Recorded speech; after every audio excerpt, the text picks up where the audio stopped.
Hi friends, welcome to Deenbandhu Academy. देखो, class 8 10th के लिए हमने ट्रिगोनोमेट्री का एक एक मिनट का बहुत सारा कॉन्सेप्ट डाला और उसमें बेसिक से बताया था कि साइन क्या होता है, कॉस क्या होता है, ट्रिगोनोमेट्री के कितनों रेशियो होते हैं, पी बी और एच में क्या रिलेशन होता है, आई मीन के परपेंडिकुलर बेस और हाइपोटेनस में क्या रिलेशन होता है, क्या फार्मूला होता है। और जितना भी फार्मूला हमने डाला है, मुश्किल से 2-3 जो फार्मूले होते हैं, P is equal to P by H, B by H by P, उसका जो रिलेशन है उसमें उसका अप्लाई कहाँ पे है, यानी उसके बेसिस पे क्वेश्चन कहाँ पे है। तो फर्स्ट एक्सरसाइज चैप्टर 8 का जो है 8.1 NCERT बुक का, उसमें फर्स्ट एक्सरसाइज पूरे के पूरे क्वेश्चन उसी पे है। Perpendicular by hypotenuse, hypotenuse by perpendicular, P B H में जो रिलेशन है उसी के बेस पे साइन थीटा इक्वल टू क्या होता है, तो लंब बाई कर्न P by H, cos theta equal to B by H, उसी कॉन्सेप्ट पे पूरा क्वेश्चन है 8.1। उसका एक एक क्वेश्चन का हम डालेंगे आपको सॉल्यूशन, एक एक क्वेश्चन नंबर से आप ज़रूर देखना। और साथ में पूरे चैप्टर का डालेंगे, यानी पूरे चैप्टर आई मीन के पूरे मैथ के सिलेबस का डालेंगे, NCERT का डालेंगे, क्योंकि बोर्ड एग्ज़ाम के लिए NCERT बहुत बेस्ट बुक है। और एक एक्स्ट्रा क्या होगा कि आपको NCERT एग्जाम्पलर को भी यहाँ पे मिलेगा पूरा का पूरा सॉल्यूशन, जो कि एग्जाम्पलर आई थिंक कि 1% स्टूडेंट बनाता होगा, वो भी बहुत कम स्टूडेंट बनाता होगा। जो बड़े बड़े इंस्टीट्यूट में पढ़ता है वही सिर्फ बनाता है, क्योंकि वहाँ पर उसको बुक्स ईजिली वे में मिल जाता है। चलो काम का बात करते हैं, come to the point. Exercise 8.1 NCERT का ट्रिगोनोमेट्रिक चैप्टर का फर्स्ट एक्सरसाइज है। फर्स्ट क्वेश्चन है आपके बुक में, जो क्या लिखा हुआ है, in a triangle ABC right angle at B. अब देखो, जैसे ट्रायंगल ABC बनाएंगे और राइट एंगल कहाँ पर लेना है, बी पे, तो इसका आंसर जब आप लिखोगे तो सबसे पहले साइड में क्या करना है, एक राइट ट्रायंगल बनाना है। राइट ट्रायंगल तो बना लिया, बट क्वेश्चन में क्या बोला था, राइट एंगल एट बी, यानी बी हम कहाँ पर लेंगे, पहले से बोल रखा है क्वेश्चन में। तो आपको पता है राइट ट्रायंगल यहाँ पे बन रहा है, तो दिस पॉइंट को क्या मानेंगे, बी। तो ये होगा ए, बी और सी।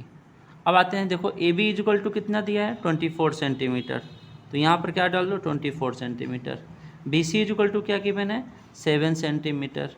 ठीक, अब ए सी निकालना है, पूछ दिया साइन ए कॉस से, बाकी कुछ नहीं दिया है।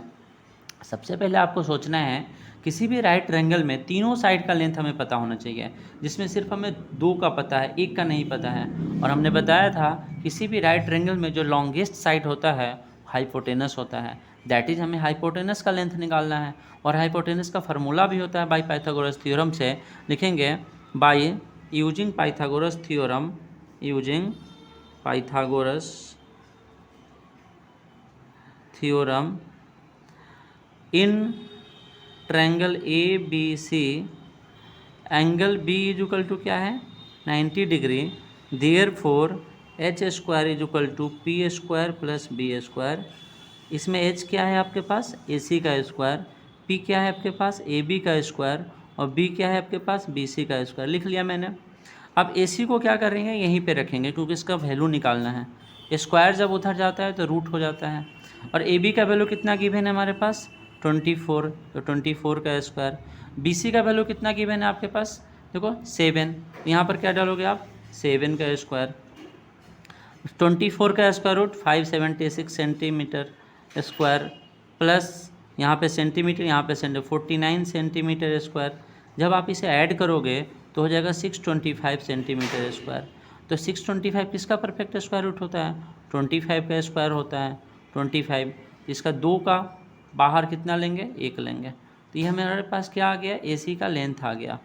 डेट इज आप H निकाल लिया, दैट मैंने हाइपोटेनस पता चल गया। अब देखो, हाइपोटेनस पता है, P पता है, B पता है, तीनों आपको पता है। अब आपसे पूछा क्या गया है फर्स्ट क्वेश्चन में, साइन A निकालो, साइन A का वैल्यू निकालना है। देखो, साइन A का वैल्यू निकालना है, तो A जब बोलेगा इसके साथ जो भी लगा होता है वो एंगल होता है। तो जैसा बोला साइन A, तो आपको कहाँ जाना है, साइन A पे चला जाना है। अब आपको सोचना है कि साइन A के अकॉर्डिंग P क्या है और H क्या है। तो सबसे पहले इसका फार्मूला डाल दो आप, लंब बाई कर्न P बाई H होता है। इसको हिंदी में क्या बोलते हैं, लंब, इंग्लिश में क्या बोलते हैं, परपेंडिकुलर बाई हाइपोटेनस। अब इसके हमने बताया था कि इसके अकॉर्डिंग P कौन होगा, ठीक इसके सामने वाला क्या होता है, परपेंडिकुलर होता है। कॉन्सेप्ट समझने के लिए याद रखना है इसे।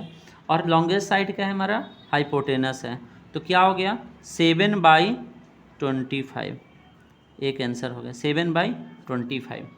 इसमें बोला रखा है कॉस का भी निकालना है, दैट इज़ कॉस ए का, तो कॉस ए यहाँ पे है। अब ए के अकॉर्डिंग बी क्या है और एच क्या है, बी मतलब बेस और एच मतलब हाइपोटेनस, तो इसके अकॉर्डिंग बेस क्या होता है, जिस पे एंगल बना होता है वो बेस होता है, तो ए बी हमारे पास क्या होगा, बेस होगा, और एच क्या होगा हमारे पास, ए सी क्या होगा, हाइपोटेनस होगा। तो कितना हो गया 24, अब बाई कितना हो जाएगा 25, एक आंसर हो गया ये। और देखो सेकेंड में क्या बोल रखा है, सेकेंड में बोल रखा है आपके पास साइन सी और कॉस सी निकालना है। देखो साइन सी बोलेगा तो आपको साइन सी लिखना है सबसे पहले। अब सी जैसे लिखे तो सी एंगल होता है, पता है ना, तो एंगल यहाँ पे बन रहा है, यानी आपको दिस एंगल के अकॉर्डिंग सोचना है। फार्मूला के लिख लो P/H। अब इस एंगल के अकॉर्डिंग परपेंडिकुलर क्या होगा, ठीक इसके सामने वाला, दैट इज AB। एच क्या होगा AC, तो AB कितना है 24, AC कितना है 25, तो आंसर क्या हो गया 24/25। अब एक और लिखा था यहाँ पर, देखो कॉस सी बोल रखा है, कॉस सी निकालना है, तो कॉस सी आ जाएंगे, निकालेंगे इसको, तो cos C is equal to कितना हो जाएगा, फार्मूला पहले लिख लो आप B/H। अब देखो सी के अकॉर्डिंग बेस क्या होगा, जिस पे एंगल बना होता है, तो BC है इसका बेस, BC पे बना हुआ है तो BC। H हाइपोटेनस जिसे कर्ण कहते हैं, तो क्या होगा AC, तो बाई क्या डालेंगे AC। अब इसका वैल्यू कितना है 7, तो क्या डाल दो 7, और इसका क्या है 25, तो लिख दो 25। इस सब में आप सेंटीमीटर चाहते हो तो अब लिखते सब में सेंटीमीटर, सेंटीमीटर से सेंटीमीटर कैंसिल हो जाता, हमने नहीं लिखा है, तो इसका आंसर आ गया इतना। तो इसे आपको याद रखना है। अगर आपको समझ में नहीं आ रहा है तो मैंने शॉर्ट वीडियो डाला है, उसको मैं बताया है एच क्या है, पी क्या है, बी क्या है, उससे जाकर ज़रूर देखना। और बाकी भी इसका जो भी अब चैप्टर देखो 8.1 का फर्स्ट क्वेश्चन है, यानी अब नेक्स्ट क्वेश्चन आएगा, और संडे को हो सकता है बहुत सारा क्वेश्चन आ जाए, क्योंकि संडे का पूरा टाइम मिलता है, तो इसे आप ज़रूर समझो सही से। और शॉर्ट वीडियो जो मैंने डाला है फार्मूला को, उसे जाकर याद कर लो, उसमें मैंने ट्रिक भी बताया है कि परपेंडिकुलर बाई हाइपोटेनस कैसे याद रखेंगे, इसे आप ज़रूर समझना। Thank you. अगर नहीं हो आप तो चैनल को प्लीज़ सब्सक्राइब कर देना और बाकी को शेयर कर देना। अब मैं 11th का भी बहुत सारा मैथ का कॉन्सेप्ट डालने वाला हूँ, फिर 12th का डालने वाला हूँ। Thank you so much.